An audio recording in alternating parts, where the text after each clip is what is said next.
Is it on? Good. Hello, people of the world. It is me, Scott, also known as SteadyMania. Now, really, this is nothing like my older videos I used to do for iCarly. This is a video with just me. I don't have the clapboard. I don't have my iCarly stuff. In fact, that's all packed away upstairs. I still have it. I'm never getting rid of it. I have it all. But I was just watching a bunch of those those Draw My Life videos tonight, and I can draw amazingly. But since I don't really know how to do the whole, like if you're drawing and the camera's looking at it, I don't really know how to do all that, and I don't remember half of my life and all the details. I'm not going to do that for y'all. So what I'm going to do is just talk about my life currently, because well, I figured that if I still have any fans on YouTube or anyone who would even care about my videos, I figured I might as well update y'all on what the heck's going on, at least in my life. So anyways, basically after iCarly ended in November, I kind of just, I focused on what I was basically had been doing for like the whole year of 2012 and half of 2011, which was volunteering at the senior center that my grandma lived at. Now, I loved my grandma very much, and she was a very sweet lady, and the place that she had been living at for 5 years, the last 5 years of her life, I had become a volunteer at, an avid volunteer. And right now I'm actually practically their only volunteer and one of the most active ones. Like, I almost do everything over there, like in but anyways, basically what I do is, like, for the holidays and stuff, I do the decorating. And I basically I've got friends in all the places over there, and I know all the activity directors and everything, and like, I'm sort of like a partner to them. I don't get paid for it, but you know what? I don't care. And really, I mean, there's always people asking me, or people telling me that I like need to go to school or do something with my life. Really, I don't care. I'm doing something with my life, and to me, that's living. And every time I'm over there, and I'm putting a smile on seniors and old people's faces and helping them during the day, that to me is something with my life. I don't care if I'm getting paid, if I'm not getting paid for it. I don't care if I'm not making a living. That to me, putting a smile on somebody's face is good enough for me. And if I can do that at least once a day, I'm happy. Basically, that's just what I've been doing since then. Since after iCarly ended, and really, when iCarly was airing and I was doing my videos, I always had to remember when I was volunteering, I always had to come home, and I would do things home that I would need to do over there for my volunteering, you know, like make posters or stuff for their activities and everything. I was doing that, but I also had to remember I had to make time to do a video and had to catch on iCarly on the weekends and everything. And so now that iCarly's over and literally it's not even on Nickelodeon anymore, I can focus on that all the time. And really, I don't even know what I want to do. I mean, I am a big artist, totally, the whole sculpture and everything. I mean, my life is completely, I'm a whole big sculpture, as you can see up there, the big Titanic. I made a video about that a long time ago, before I was my iCarly videos. And so I love art.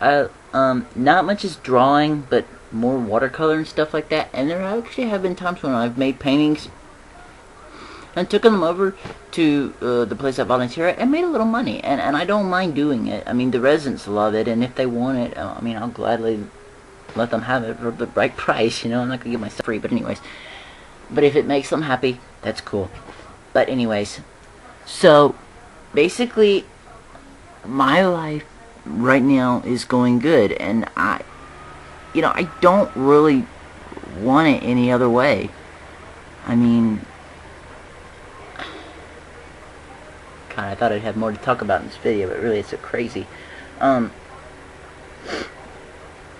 But I mean, it's just going perfectly. I mean, there are some stressful things you always got to work at with working with other people, but I mean, I have to deal with it, and I deal with it. And I mean, and I'm in therapy for my anger issues and stuff, and I'm not afraid to admit that I do have anger issues and I have problems. I mean, sure, I have a high, mild temper and some stress-related issues, but, I mean, really, I couldn't ask for a better... I couldn't ask for... What I'm doing now, I couldn't ask for a better thing to do, because, really, I don't... My worth at honestly, having a job, it bores the shit out of me ever thinking of imagining having a job, unless it was something I would enjoy. It would have to be something I thoroughly enjoy just to be able to stand even having a job. Because I don't want to be one of those people that works forever at a job their whole lives. I mean, sure, maybe it'll get you help you pay for getting out of your house or whatever, but I mean, I'm in no rush to move out of my home with my mother. I'm in no rush. I mean, the fact that basically with some issues that she suffers with, her health problems and stuff, I don't think I could really leave her alone living on her own. So, I mean, I don't care if I'm one of those people that goes into their 30s living with their mother. I mean, if I have to live with my mother just to keep her around and keep her safe, and okay, that's fine with me. I don't give a shit. I mean, I have friends that I still hang out with, and I have friends over at the senior center that I knew from high school that work there, so I hang out with them there, basically, since they're always working. I just hang out with them there. And I have a buddy who is, I knew from high school that we're still friends. We still get together when we can. He works, I volunteer, we get together when we can. That's fine with me. And really, I mean, I just don't, people are always saying you need to make sure in your future while you got the time. Well, I'm just like, screw it.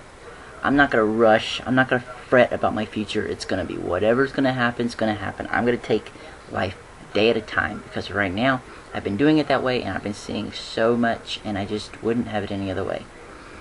And, I mean, I would love to do more traveling. I would love to go back to California, and love to go back to LA, and just love to see other places. But, I mean, karma, I think it'll happen when it happens. I mean, sure, I want to do things, but when the time's right for them, they'll happen. I mean, there's one thing that's always called karma, and I mean, I know I've done tons of good in the past 2 years of my life, done millions of good things. So I mean, I got a buttload of karma on my plate that I couldn't be happier with. So eventually something good will come my way, and whatever it is, I'll welcome it with open arms. I have no issues with that. But, I mean, my life's had its ups and downs. I mean, last year in October, my grandma did finally pass away, and it was sort of a shock. It was unexpected, definitely, because she had fallen in her bathroom where she lives over at the senior center, and she didn't break her hip, she literally shattered her pelvis, and she was in the hospital, and she was a loser. She was awake. She was conscious and all that. She was fine. But really, to get back to living on her own and get her back mobile, she had to have a surgery to fix the broken pelvis, hips, bones, all that broken bones and stuff. And she had the surgery, but really, afterwards, she never really fully recovered. She was so sedated and just so, the recovery really was too much for her. And to this day, there was one nurse who was telling my mom, her daughter, that she didn't think my grandma would ever really be able to live on her own again. And I've always wondered if that's really what made her give up and just pass away, just to go on and be with my grandfather, be with him again. Because really, I know that if she couldn't live on her own and had to be cared for by someone else, she would not want that life. She was a very independent woman.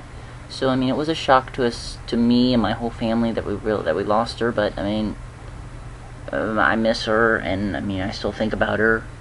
There's not a day in my mind when I'm volunteering that doesn't go by I don't think about her. She doesn't come to mind or something. There's not a resident that don't bring her up or something and tell me how great she is and how good I am and how proud she would be. So, I mean, I enjoy it. And the aftermath of it, it's my extended family.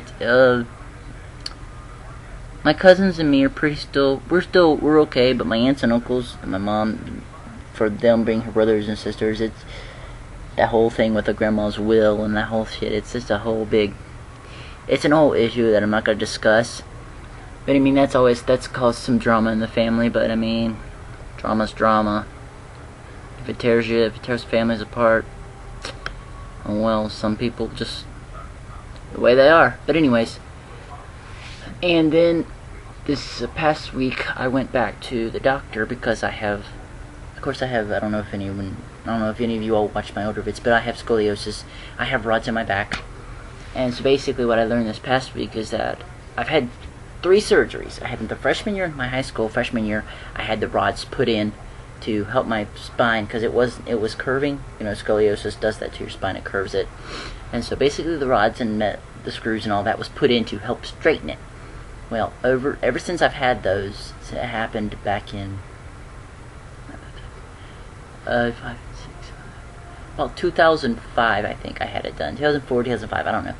But anyway, since then, it has, I've had to have 2 more surgeries to replace a broken screw and a broken rod.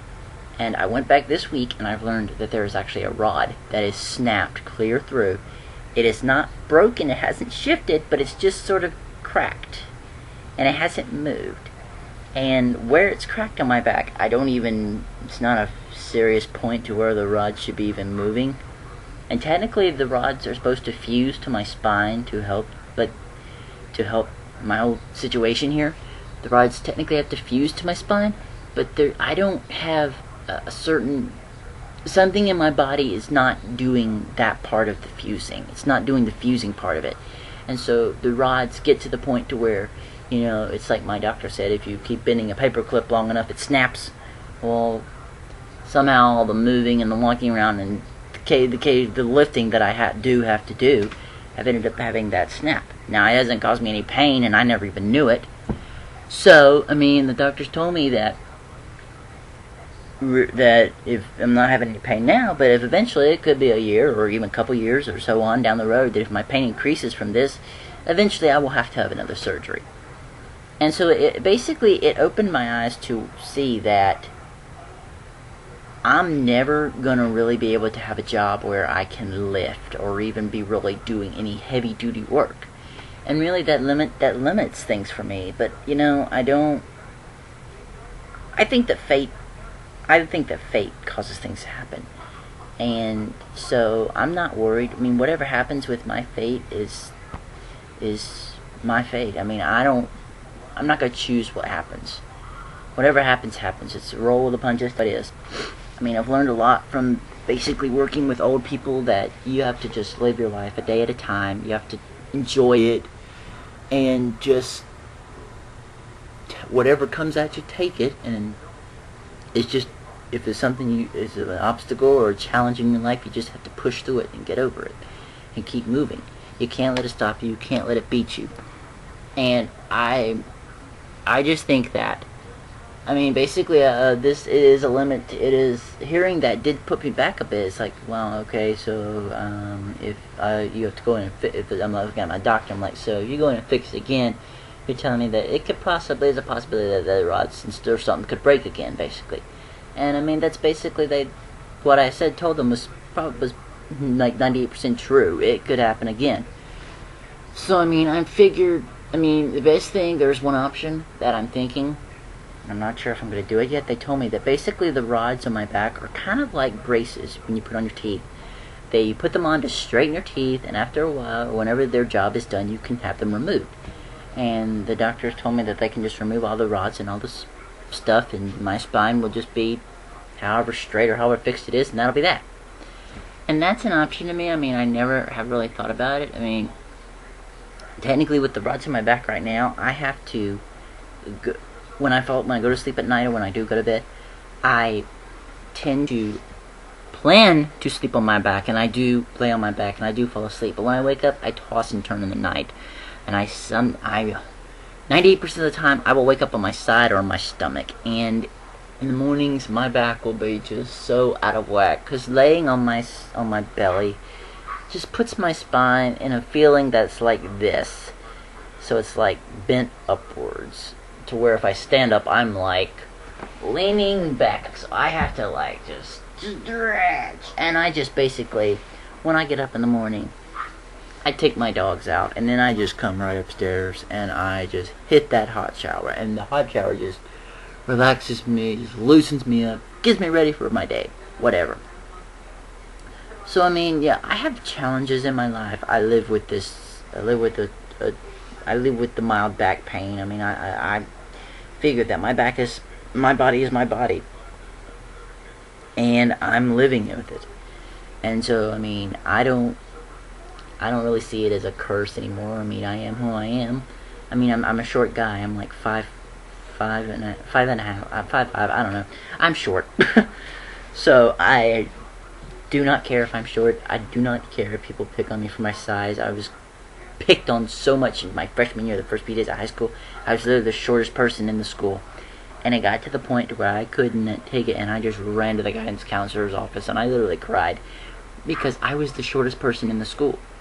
But I got over it. I mean, I learned to live with it, and really, I had tons of friends in high school that liked me because it was funny. It wasn't because I was a short guy, and it wasn't because I was puny. I mean, I didn't care if I was puny. I didn't care what people said because I had friends, and I was funny. They liked me because I was cool, and theirs because I was funny, I was cool, I was a friendly dude. Size didn't freaking matter to me. And I had enough friends from the football team that I didn't care. So, whatever.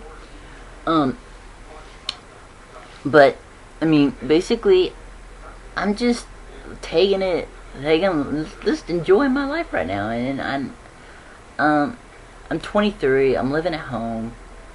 I don't have any plans to move out anytime soon unless I like strike it rich or am able to afford an apartment somewhere. But I mean, right now I'm probably just focusing on getting to put hardwood floors down in all of our house and get all this carpet out of here that's been ruined by our animals for the past 10 years. So yeah, I'm sick of carpet. I want some hardwood floor. No more hair. But anyways, so yeah, I mean, I just really wanted to do a video just to basically do some talking, just to do a video, I guess. And no, it's not about iCarly, and I mean, it's just a video, just me talking. And if you viewers have chosen to stick around the 17 minutes I've been rambling on about my life and everything, thank you. I'm so happy that you were entertained by my chatting. And if you weren't, well, too bad! You're still here, aren't you? Well, anyways, that's me. I'm Scott Johnson, and I'm living my life. And what the future holds for me, I don't know, but whatever it is, I'll take it with pride. Yeah, that was really good. Bye, guys, and thank you for watching.